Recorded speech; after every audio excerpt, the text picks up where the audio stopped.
नमस्कार विद्यार्थी मित्रांनो, सज्जनाशी सज्जन, दुर्जनाशी दुर्जन, खरी आणि विश्वसनीय माहिती पाहण्यासाठी तुम्हा सर्वांच्या हक्काचं चॅनल ज्याचं नाव आहे गुरुजन. विद्यार्थी मित्रांनो, आज माननीय शिंदे साहेब यांनी रत्नागिरीमध्ये नेमकं काय म्हटलेलं आहे लाडक्या भावांच्या आणि लाडक्या बहिणींच्या संदर्भामध्ये. दुसरं महत्त्वाचं म्हणजे अकोल्याला जे आंदोलन झालेलं आहे त्याच्या संदर्भामध्ये काय अपडेट आहे. तिसरं म्हणजे ठाण्याच्या आंदोलनामध्ये नेमकं काय होणार आहे. चौथं म्हणजे विद्यावेतन. आणि पाचवं अत्यंत महत्त्वाचं म्हणजे काय की जी काल जिल्हाध्यक्षांची बैठक झालेली होती त्याच्यामधनं काय निष्कर्ष समोर आलेला आहे. दिवाळी कशा पद्धतीनं साजरी करायची, ती काळी करायची, शिंदे मामांच्या घरासमोर करायची की नेमकं जे आयोजन आहे ते रद्द झालेलं आहे. याबद्दल चाकूरकर साहेब आणि बाबांची भूमिका नेमकी काय आहे याबद्दल आपण सविस्तर विश्लेषण या व्हिडिओमध्ये पाहणार आहोत. तुम्ही बघायला सुरुवात केलेली आहे गुरुजन. विद्यार्थी मित्रांनो, पहिल्यांदा आपण सुरू करूयात की आज रत्नागिरीमध्ये महाराष्ट्र राज्याचे सन्माननीय उपमुख्यमंत्री शिंदे साहेब त्या ठिकाणी उपस्थित होते आणि त्यांनी दोन महत्त्वाची विधानं त्या ठिकाणी केलेली आहेत. एक म्हणजे लाडक्या भावांच्या संदर्भामध्ये, लाडक्या बहिणींच्या संदर्भामध्ये. ते शिवसेनेचे जे पदाधिकारी आहेत त्यांच्यासोबत चर्चा करत होते, त्यांच्याशी संवाद साधत होते. त्यांनी असं म्हटलेलं आहे की लाडकी बहीण योजना ही बंद होणार नाही.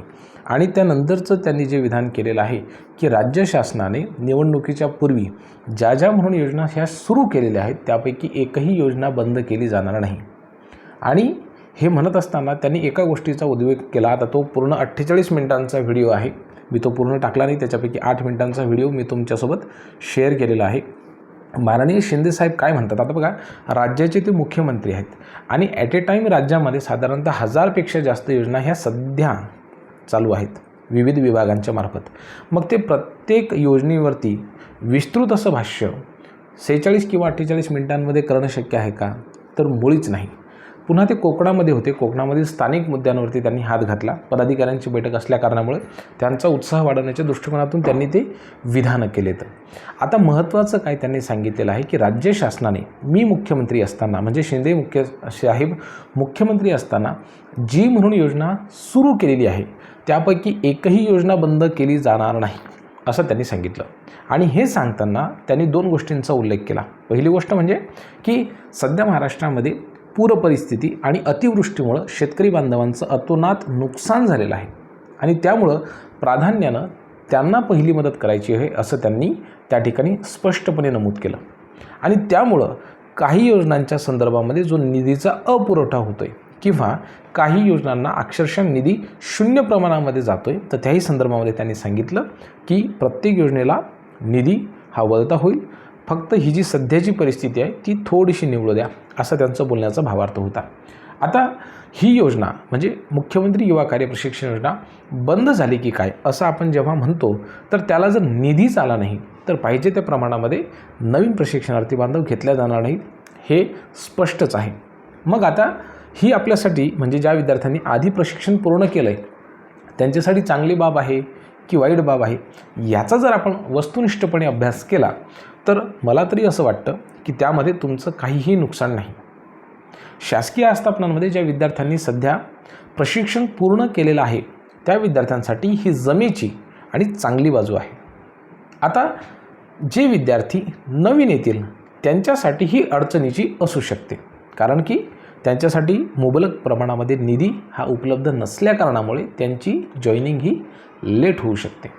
आणि त्यांची जॉईनिंग जेवढी लेट होईल ही तेवढी पूर्वीचे विद्यार्थी जे आहेत तर त्यांना रोजगाराच्या प्रश्नासंदर्भामध्ये, मागण्या करण्यासंदर्भामध्ये आणि शासनाकडे पाठपुरावा करण्यासाठी पाहिजे तसा मुबलक वेळ मिळू शकतो. परंतु अडचण आहे ती म्हणजे आचारसंहितेची. आचारसंहिता जर लागली तर मात्र तुम्हाला प्रचंड अडचणीचं हे होऊ शकतं. आज दुसरी महत्त्वाची बातमी ती म्हणजे अकोल्यामध्ये अत्यंत महत्त्वाचं आंदोलन झालं आणि त्यांनी असं सांगितलं की राज्य शासनाने 9 जुलै 2024 रोजी जो GR पारित करून त्यामध्ये मुद्दा क्रमांक 4.5 सांगितलेला आहे, त्या अनुषंगानं आम्ही ज्या आस्थापनेमध्ये सध्या कार्यरत आहोत त्याच आस्थापनेमध्ये रोजगार उपलब्ध करून देण्याच्या संदर्भामध्ये राज्य शासनाने विशेषतः कौशल्य, रोजगार, उद्योजकता आणि नाविन्यता विभागाने महत्त्वपूर्ण पावले उचलावीत, अन्यथा आगामी काळामध्ये आम्ही तीव्र आंदोलन छेडणार असं त्यांनी सांगितलं. दुसरं महत्त्वाचं म्हणजे जे विद्यार्थ्यांचं थकीत विद्यावेतन आहे, ऑनलाईन अटेंडन्स आहे, या संदर्भामध्ये देखील अकोल्यातील प्रशिक्षणार्थी बांधवांनी जिल्हाधिकारी महोदय आणि उपजिल्हाधिकारी महोदय यांच्याशी चर्चा केली. त्या ठिकाणी जिल्हाध्यक्ष पवन भट सर असतील, इतर सर्व अत्यंत महत्त्वाचे पदाधिकारी आणि खूप मोठ्या संख्येनं प्रशिक्षणार्थी बांधव हे उपस्थित होते.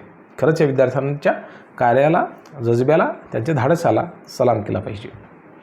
पुढची महत्त्वाची अपडेट म्हणजे थकीत विद्यावेतनासंदर्भामध्ये मला अद्याप देखील फेब्रुवारी आणि मार्च अर्थात जानेवारी ह्या 3ही महिन्यांच्या पेमेंट संदर्भामध्ये खूप मेसेजेस येतात.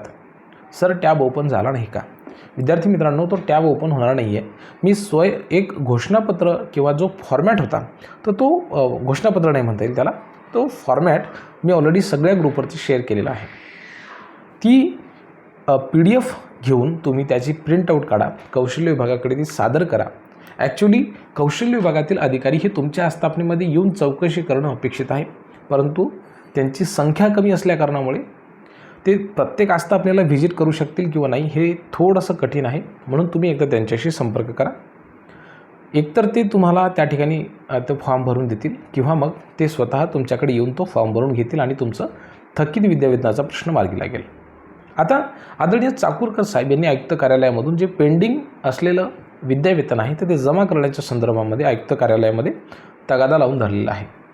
आता महत्त्वाचं म्हणजे काय की विद्यार्थ्यांचा कार्यकाळ संपलेला आहे, जिल्हा परिषदमधील विद्यार्थी बाकी आहेत. म्हणून आता ठाणे या ठिकाणी मामांच्या घरी जाऊन आंदोलन करायचं की काय करायचं या संदर्भामध्ये काल सर्व सन्माननीय जिल्हाध्यक्ष महोदय यांची बैठक झाली. साधारणतः 16 ते 17 जिल्ह्यांचे जिल्हाध्यक्ष आणि महत्त्वाचे पदाधिकारी या मीटिंगला उपस्थित होते.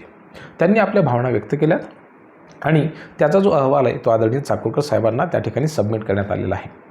बाबांशी सुद्धा या संदर्भामध्ये चाकूरकर साहेब चर्चा आणि सल्लामसलत करत आहेत. दोघं मिळून त्या ठिकाणी निर्णय घेतील. आदरणीय प्रकाशदादा साबळे, आदरणीय अनुप चव्हाण सर आणि आदरणीय हरिभाऊ राठोड सर हे 5ही नेतृत्व एका ठिकाणी असल्याकारणामुळं पुढील तारीख जी आहे तर ते हे सगळे मिळून आपल्याला डिसाईड करून सांगणार आहेत.